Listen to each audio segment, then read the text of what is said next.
Ever get that feeling when you're trying to pick up something new and you think, all right, time to jump in and learn by doing? Yeah, definitely. Just feels right, you Such know? Like absolutely. for you and I especially, being all about picking things up quickly, that whole hands-on thing just clicks. It really does. There's this instinctive pull towards getting your hands dirty, you Yeah. know? Like that's the fastest way to really get something. But here's the thing that makes this whole efficient learning thing really interesting. Okay. What if that just go for it urge Mm-hmm. is sometimes leading us down a less effective path? Like, research is starting to suggest all that activity, it might not always equal better learning. Yeah, no, you're right. It's not that activities are inherently bad or anything, but it's like the big question becomes, when is all that active engagement really pushing your understanding further, and when could it actually be holding you back? And that's right at the heart of what we're going to be looking at today. Yeah. We dove deep into this really interesting review article from Educational Psychology Review. They really break down all sorts of activity-based learning. Right. And we want to, give you, the listener, a bit of a shortcut to understanding this whole thing. Yeah. When is learning by doing your Mhm. secret weapon? And when is it kind of maybe a hidden weakness? Right. And I think one of the most fascinating things right off the bat is just how broad this idea of learning by doing really is. Like, the review points out there's no doubt that practical elements are crucial in education, right? Oh, yeah. You often have to actually experience something or try it yourself to really grasp it. Okay, so let's unpack that word activity for a minute. Right. Because it could be something as simple as just, you're mentally trying to guess the next step in a process. Yeah. Or it could be something way more involved, like, physically building something, Yeah. or even trying to explain it to someone else. Absolutely. The range is huge. It goes from those internal mental things to really hands-on physical stuff. And that's where the big age-old debate comes in, right? How does actively doing these things stack up against more passive ways of learning, like just reading about it or listening to an explanation? And it's not a clear win for the doing, is it? No. Because, the review brings up how the research can be kind of contradictory. Yeah. You see studies where hands-on methods lead to these big learning gains, Yeah. but then you see just as many where being active actually makes things worse than more traditional approaches. That's the part that gets you, right? It really does. And to understand why this happens, why sometimes doing helps and sometimes it hurts, we have to talk about cognitive load. This is like the secret to understanding when doing might actually trip you up when you're trying to learn something. Cognitive load. Mm-hmm. We've touched on this before, Right. but as a quick refresher, it's about how much your working memory can handle at once, right? You can only juggle so much information in your head. Exactly. Cognitive load theory, which is something the review dives into, is all about this. Your working memory has limits. It can only hold and process a certain amount of information at once before things get overwhelming and learning gets harder. So it's all about being smart about what's taking up space in your mental workspace. Yes. The review mentions two kinds of cognitive load: intrinsic and extraneous. Can you break those down for us? Sure. Think about it this way. Intrinsic cognitive load, that's basically how complex the stuff you're trying to learn is by nature. Like if you're trying to understand quantum physics, that's going to be tough no matter what. You can't really make it fundamentally simpler. Extraneous cognitive load, though, that's all the mental effort that comes from how the information is presented or the activities you're doing as part of learning. That's the one we really want to keep as low as possible. Oh, I see. Yeah. So the goal is to really focus your mental energy on the hard parts, the intrinsic load, and make sure the way you're learning, the activities you're doing, they're not adding any extra mental clutter. Exactly. You got it. You want to minimize that extraneous load so you can really dig into the intrinsic load, the meat of the subject.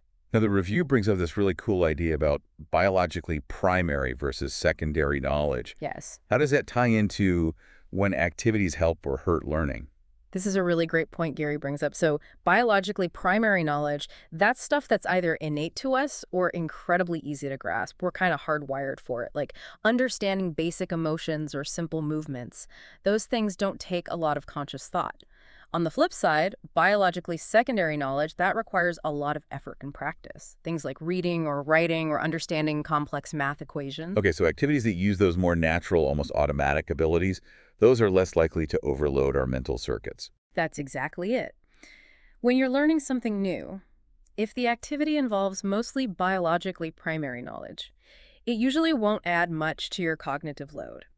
The review gives a great example. Simple motor activities, like tracing shapes while you're learning them.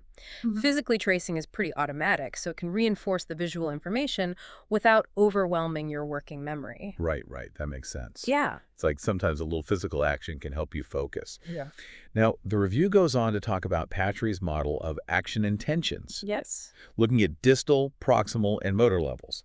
How does this more detailed view of action help us understand the cognitive load of different activities? This is a cool model.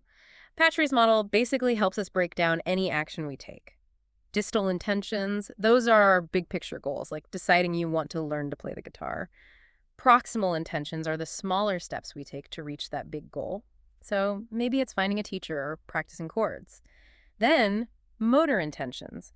Those are the tiny specific commands that tell our muscles what to do, like how to hold the pick or press down on a string. So when we're doing these more involved learning activities, Yeah. we're often doing that bigger planning, right, at those distal and proximal levels. And the review talks about activity-related task knowledge, Yes. which itself is often that biologically secondary knowledge we were talking about. It's stuff we have to learn. Exactly. Think about learning to draw, for example. Your big goal, your distal intention, is to create a finished drawing. But to get there, you need those smaller steps, the proximal intentions.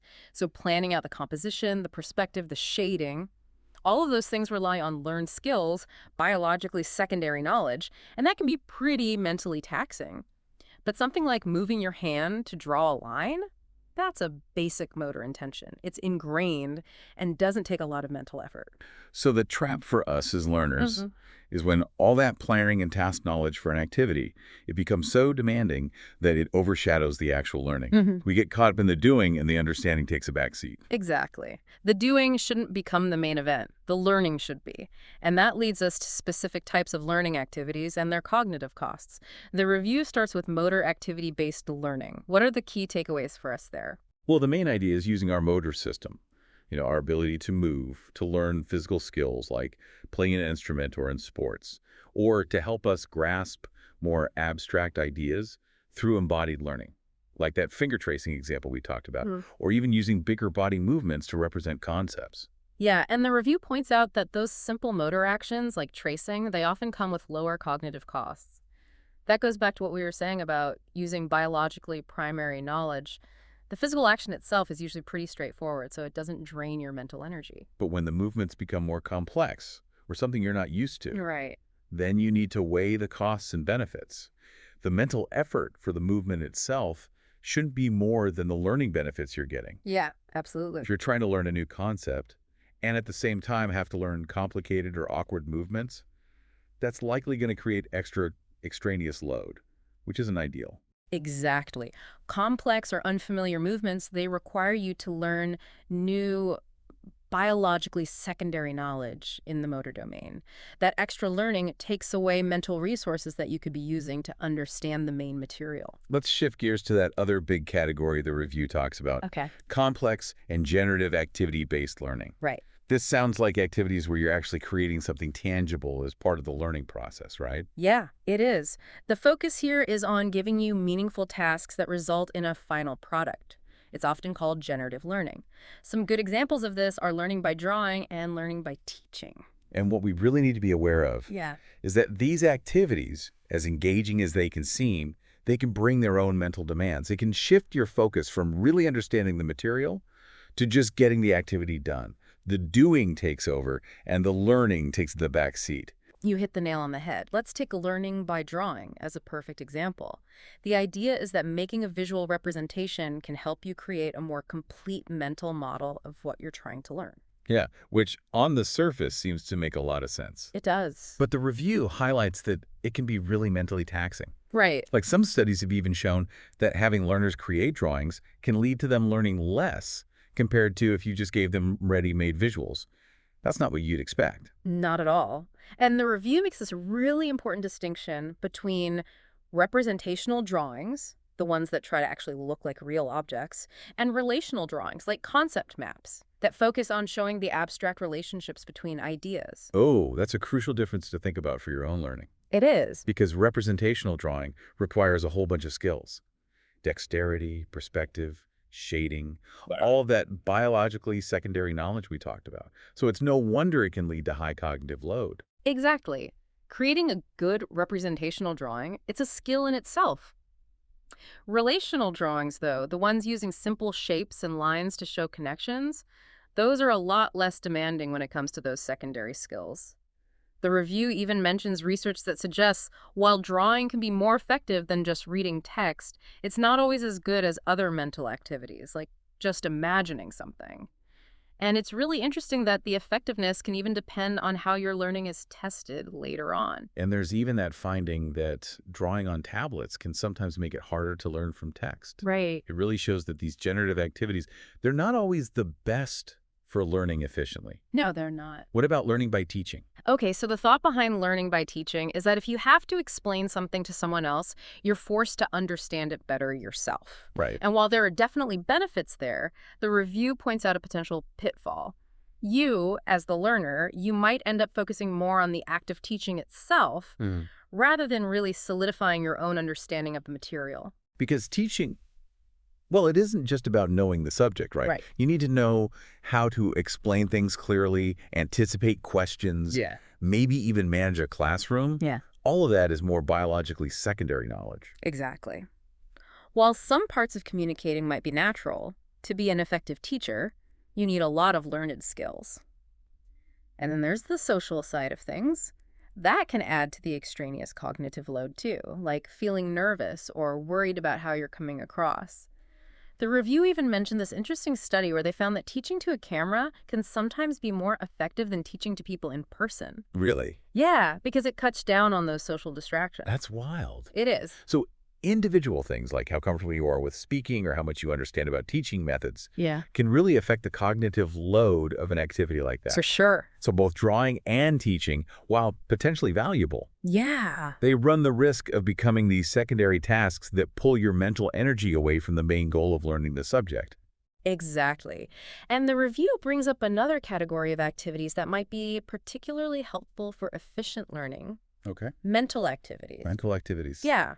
These are engaging ways to learn without relying on complex motor skills or big secondary tasks. So like imagining scenarios, the imagination effect, Yeah. or actively trying to predict what's going to happen next. Exactly. Like trying to predict outcomes can be super engaging and it taps into your natural curiosity.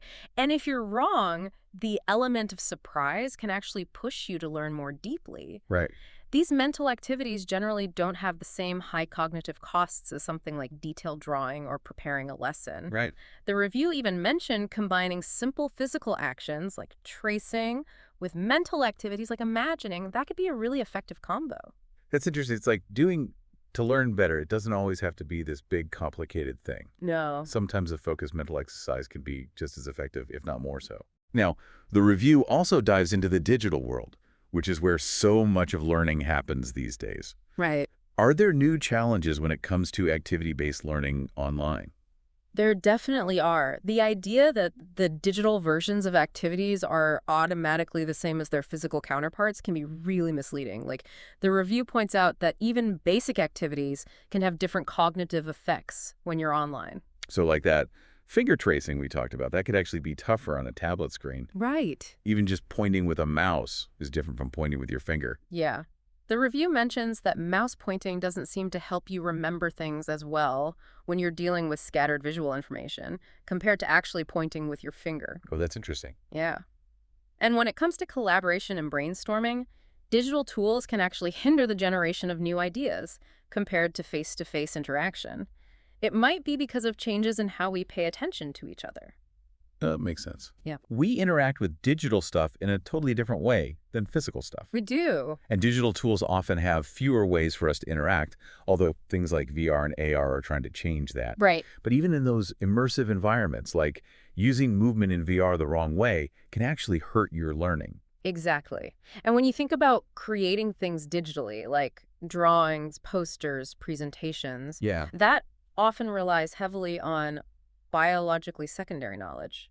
How well you know the software, how easily you navigate the interface.